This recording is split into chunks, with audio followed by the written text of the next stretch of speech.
வணக்கம் எல்லோருக்கும். Welcome to RV kitchen. நீங்கள் எல்லோரும் நல்ல சுகமாக இருப்பீங்கன்னு நினைக்கிறேன். இன்றைக்கு பார்த்திங்கன்னா வெள்ளிக்கிழமை, அதனால் வீட்டில் பால் பாயாசம் செய்ய போகிறேன். அதுக்கு தேவையான பொருட்கள் எல்லாம் எடுத்து வச்சுருக்கிறேன். இப்போ வாங்க என்னென்ன பொருட்கள்னு பார்க்கலாம்.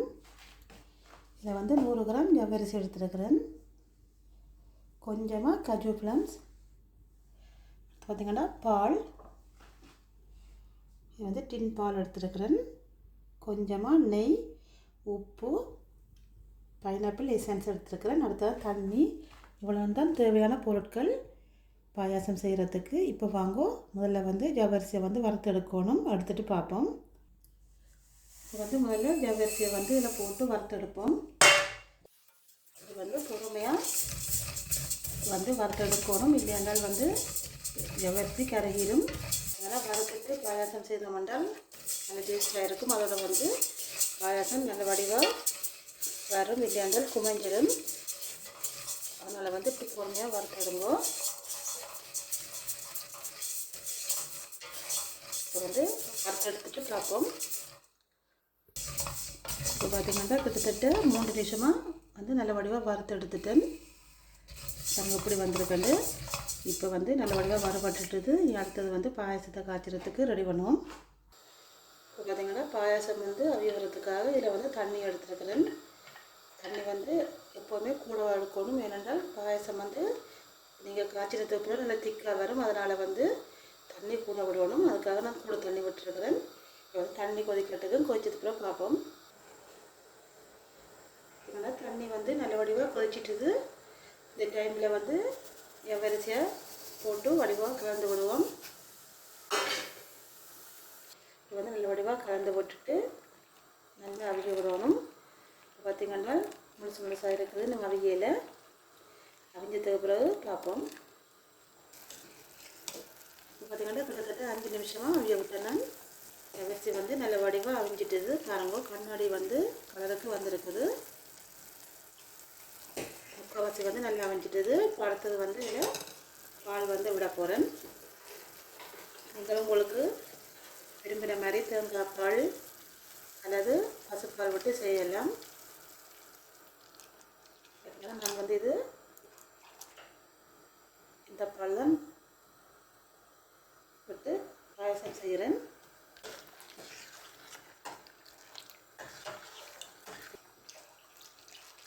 இப்போ பால் விட்டாச்சு. அதில் கூட கலந்து விடுவோம். பார்த்திங்கன்னா அதில் தண்ணியாக இருக்குது. இப்படித்தான் இருக்கணும். அப்போ தான் கொஞ்சம் காய்ச்சினத்துக்கு பிறகு இருக்கும். நல்லா கணக்கான பதமாக வரும். அங்கே எப்படி இருக்குண்டு இதில் பார்த்தாலும் உங்களுக்கு தெரியும். நல்ல வடிவாக அவிஞ்சிருக்குது ஜவ்வரிசி.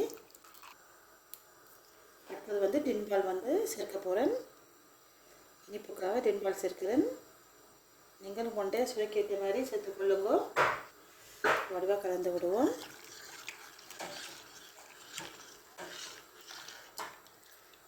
நீங்கள் இனிப்பு கூட தேவையால் சுகர் கூட சேர்க்கலாம். நான் சேர்க்கையில் தனியாக டின் பால்லையே நான் பாயசம் காய்ச்சி எடுக்க போகிறேன். எவ்வளோ தண்ணி விட்டுருக்கேன்னு காய்ச்சினது கூட பாருங்கள். நல்ல அளவான பதமாக இருக்கும். இனிப்பு ஓகே இருக்குது. அப்புறம் கொஞ்சமாக உப்பு சேர்ப்போம். உப்பு சேர்த்தால்தான் பாயாசத்தின் டேஸ்ட்டு தெரியும். உப்பு போட்டுட்டு வடிவாக கலந்து விடுவோம்.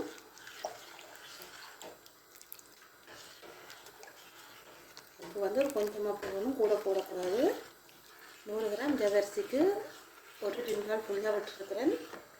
நான் சோறு எதுவும் இல்லை சேர்க்கையில். இப்போ பாருங்கள் எப்படி இருக்கணும் பாயாசம். நீங்கள் இதில் விரும்பினால் தேங்காய் பால் கூட ஆட் பண்ணலாம். நான் பண்ணையில்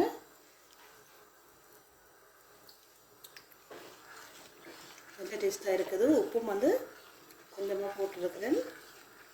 ஒரு கொஞ்ச நேரம் நல்லா கொதிக்கட்டுக்கும். இந்த டைமில் இங்கால பார்த்திங்கன்னா அடுப்பில் சட்டி வச்சுருக்கிறேன்.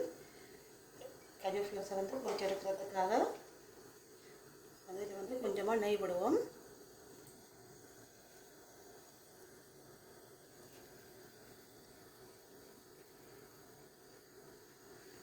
வந்து சூடாகட்டுக்கும்.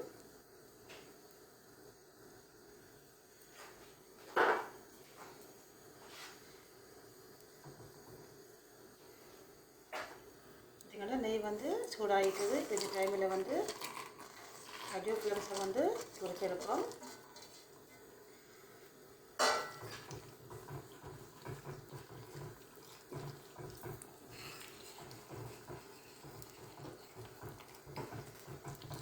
கஜு வந்து ஏற்கனவே கொஞ்சம் வறுத்த கஜு தான் நான் எடுத்துருக்கிறேன்.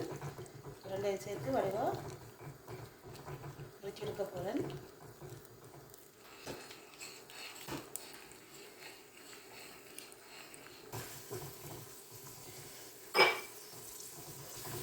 அதனால கஜு பிளம்ஸ் வந்து நல்லா பொரிஞ்சிட்டுது. பருப்பை வந்து நிப்பாட்டுவோம். நிப்பாட்டிட்டு கஜு பிளம்ஸ் வந்து எடுப்போம்.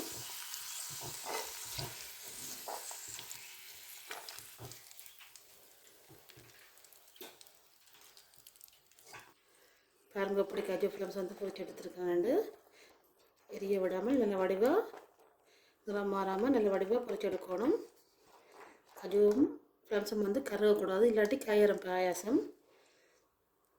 பாருங்கள் பாயாசம் வந்து நல்லா பொங்கி அவிஞ்சோன்னு இருக்குது. இந்த டைமில் வந்து முறுக்க வைக்க காஜு பிளம்ஸு ரெண்டையும் வந்து இதில் சேர்க்கிறேன். அதனால் வந்து நெய்யும் கொஞ்சம் விட்டுருக்கிறேன். பாயாசம் வந்து நல்ல டேஸ்ட்டாக இருக்கும். அடுத்ததாக வந்து பைனாப்பிள் எசன்ஸ் வந்து சேர்க்க போகிறேன். நீங்கள் வெனிலா எசன்ஸு ஏலக்காய் உங்களுக்கு விரும்பினா இதில் வந்து நீங்கள் சேர்க்கலாம். நான் வந்து பைனாப்பிள் எசன்ஸ் தான் சேர்க்க போகிறேன். உண்மையாகவே நல்லா டேஸ்ட்டாக இருக்கும். பார்த்திங்கன்னா இதில் வந்து கிட்டத்தட்ட 1.5 தேக்கரண்டி பைனாப்பிள் எசன்ஸ் வந்து விட்டுருக்கிறேன். இப்போ வந்து நல்ல வடிவாக கலந்து விடுவோம். பைனாப்பிள் எசன்ஸ் வந்து விட்டு செய்து பாருங்கள். பாயாசம் உண்மையாகவே வித்தியாசமான டேஸ்ட்டாக இருக்கும். நல்லா சுவையாக இருக்கும்.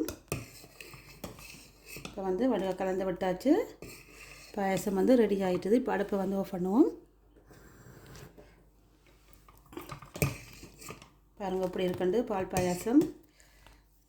நல்லா தண்ணியாக இருக்குது.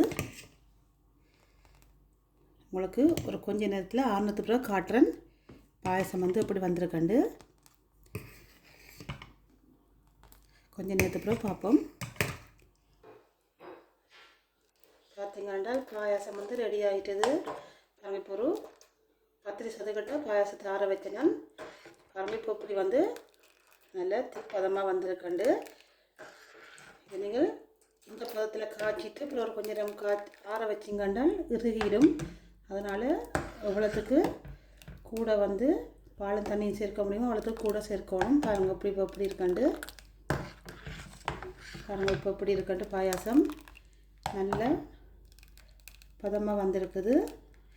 திக்காக வராமல் ஓரளவு தண்ணி பதமாக இருக்குது. இது வந்து இப்போ 10 நிமிஷத்துக்கிட்ட ஆறிட்டுது. ஆறினதுக்கு அப்புறம் உங்களுக்கு வந்து இப்போ வந்து பாயாசத்தை காட்டுறேன்னு பாருங்கள். இப்படி வந்து கொஞ்சம் தண்ணி பதமாக காய்ச்சணும். அப்போ தான் பாயாசம் திக்காக வராமல் இப்படி நல்ல அளவான பதமாக வரும். இப்போ வந்து பாயாசம் ரெடி ஆகிட்டு உங்களுக்கு ஒரு டிஷ்ஷில் விட்டு காட்டுறேன்.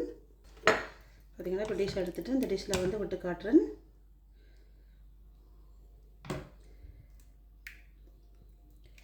பால் பாயாசம் பாருங்கள். காஜு பிளம்ஸ் எல்லாம் போட்டிருக்கிறேன். பாருங்கள் எப்படி இருக்கட்டு பாயாசம். நல்லா சூப்பராக வந்திருக்கு பாயாசம். நீங்கள் சேமியா கூட போட்டு பாயாசம் காய்ச்சலாம். நான் சேமியா எதுவும் சேர்க்கையில். அடுத்த முறை உங்களுக்கு தேங்காய் பால் சேர்த்து பாயாசம் செய்யும்போது உங்களுக்கு சேமியாலாம் போட்டு பாயாசம் செய்து காட்டுறேன். இப்போ இன்னும் ஒரு டிஷ்ஷில் விடுவோம். நாங்கள் 3 பேரும் குடிக்க போகிறோம்.